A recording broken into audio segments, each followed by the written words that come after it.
Insiden pilot dan kopilot Batik Air yang tertidur saat penerbangan dari Kendari ke Jakarta yang membuat pesawatnya harus keluar jalur pada saat itu. Kita lanjutkan perbincangannya, saudara, bersama dengan pengamat penerbangan Gary Suyatman dan juga ada pilot senior yang sudah bergabung sama kami, Pak Hanafi Herlim. Selamat sore Pak Herlim, sehat selalu. Selamat sore, sehat alhamdulillah Mbak. Pak Herlim, melihat apa yang terjadi di insiden pesawat Batik Air ini, KNKT kan menyebut bahwa insiden pilot dan co-pilot Batik Air yang tertidur itu karena tidak ada panduan yang rinci terkait dengan daftar pemeriksaan pribadi atau biasa disebut I'm safe gitu ya. Nah, itu tuh sebenarnya seperti apa sih Pak? Harusnya ketika pilot dan co-pilot itu akan terbang memastikan kondisi fisiknya, atau mungkin kalau tadi dibilang dia kelelahan akhirnya tertidur. Oke, terima kasih. Selamat sore atas kesempatan yang diberikan. Mbak, menurut saya ini adalah hal yang lumrah. Lumrahnya dalam kondisi manusia mempunyai keterbatasan. Kalau dia ngantuk, wajar. Sekarang Anda bisa bayangkan, schedule-nya pagi-pagi buta seperti itu, tengah malam harus bangun lagi. Mau tidur jam berapa dia? Saya pun juga sering dulu seperti itu. Oke. Terbang ke Ujung Pandang, Kendari pagi, jam 1 atau setengah 2 kita sudah bangun, reporting point-nya jam setengah 3, take off-nya jam 4, itu sudah hal yang biasa. Tapi sebelumnya kita bisa mengantisipasi dengan cara apa? Dengan cara tidur lebih awal. Mungkin orang akan protes, akan bilang, mana mungkin kita bisa tidur jam 7 atau jam 8? Betul, tapi paling tidak kita bisa mengantisipasi. Caranya, ini cara saya, mungkin bisa diikuti oleh para pilot yang lainnya. Yaitu pada di hari yang sama, satu hari before, kita bangun, katakanlah bangun subuh. Jangan tidur lagi. Biarkan kita tahan ngantuk itu sampai malam nanti setelah Isya, kira-kira jam 8, kita coba tidur. Pasti bisa. Lalu bangun jam berapa? Bangun kira-kira jam 1 atau setengah 2, tengah malam. Paling tidak kita sudah cukup tidur sekitar 4 jam. Itu satu persiapan dari diri kita sendiri, yaitu harus cukup tidur. Yang kedua, pada saat kita mau terbang, kita briefing kepada pramugari dan pilot semuanya itu sudah biasa dan harus kita briefing. Briefingnya apa? Salah satu diantaranya, oke, kita terbang menuju ke, dalam hal ini kita sebut aja Kendari ya. Kita terbang ke Kendari itu 2,5 jam misalnya, dengan flight level 35.000 dan cuaca di perjalanan bagus atau berawan. Lalu di destination cuaca juga bagus dan bla bla bla bla, seperti itu. Dan kondisinya ini karena kita ngantuk, capek, sama-sama kerja subuh seperti ini, kami minta atau saya minta pramugari Anda cobalah sering-sering jenguk kami di kokpit. Apakah itu setiap 15 menit atau 20 menit sekali atau maksimal setiap 30 menit jenguk kami.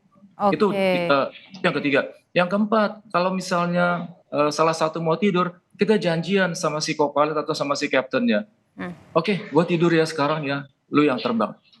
Lalu betul-betul memang dia terbang, tapi yang namanya rasa kantuk itu kan manusiawi sekali. Jadi, ya, manusiawi, tapi ketika misalnya ini beruntung tidak terjadi sesuatu ya Pak Herlim ya. Tapi ketika kalau misalnya terjadi sesuatu kan itu sangat membahayakan 153 penumpang. Tapi Pak Herlim begini, meskipun itu manusiawi, artinya tetap harus ada perjanjian antara pilot dan kopilot, salah satunya harus dalam posisi siaga, begitu kan Pak Herlim ya? Betul sekali. Tapi seperti saya katakan tadi, manusiawi itu bisa saja karena apa? Karena dia sendirian, traffic di atas juga lagi sepi, banyak bengongnya. Lalu dia mau ngambil kesibukan apa? Mau kesibukan denger, nggak ada yang didengerin. Mau dilihat, semua di depan juga gelap, nggak ada yang dilihat. Mau diobrolin, nggak ada yang diajak ngobrol. Akhirnya dia kesepian. Dan dalam posisi seperti itu, apakah memang pramugari boleh keluar masuk ke kokpit misalnya untuk mengecek kondisi atau mengajak berbicara pilot dan co-pilotnya? Sangat boleh. Itu kan atas perintah kita juga. Tolong ya, saya ditemenin nanti supaya saya nggak ngantuk. Ya ajak ngobrol apa aja. Supaya kita tetap terjaga, selalu awake seperti itu. Kalau dibiarkan sendiri, ya kejadiannya seperti ini. Jadi kalau misalnya kejadian yang kemarin, menurut Anda itu artinya tidak ada komunikasi antara baik pilot co-pilotnya dengan awak penerbangannya, begitu Pak Herlim ya?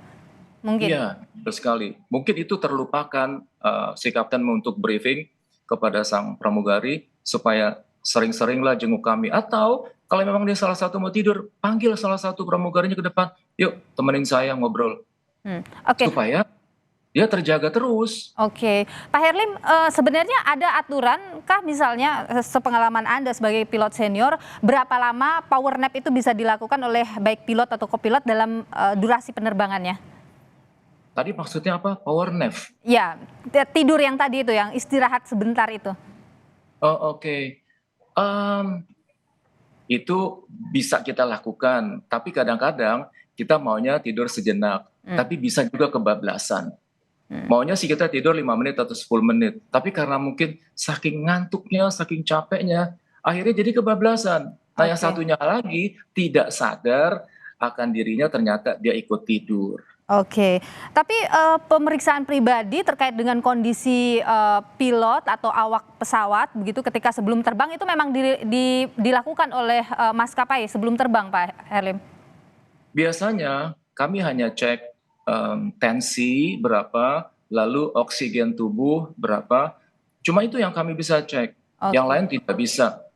Oke, Pak Gary, kalau menurut Anda sekarang ini kan Batik Air sudah menonaktifkan pilot dan kopilotnya. Begitu juga Kemenhub, Menteri menyatakan, Menhub menyatakan bahwa ada teguran keras yang diberikan kepada maskapai. Apakah itu cukup? Singkat saja Pak Gary. Untuk sementara iya. Kita harus ingat investigasi masih berlanjut. KNKT itu masih preliminary report. Jadi masih banyak hal yang belum mereka ungkapkan yang masih dalam investigasi. Contoh kayak tadi, apakah dilakukan briefing? Itu nanti dilihat di investigasi. Apakah bagaimana komunikasi antar itu dilihat lebih dalam lagi antara kedua pilot itu. Oke, baik, kita nantikan tentu proses investigasi masih berjalan. Terima kasih Pak Gary Suyatman dan juga pilot senior Pak Hanafi Herlim. Sehat selalu, terima kasih sudah berbagi pandangan di Kompas Petang.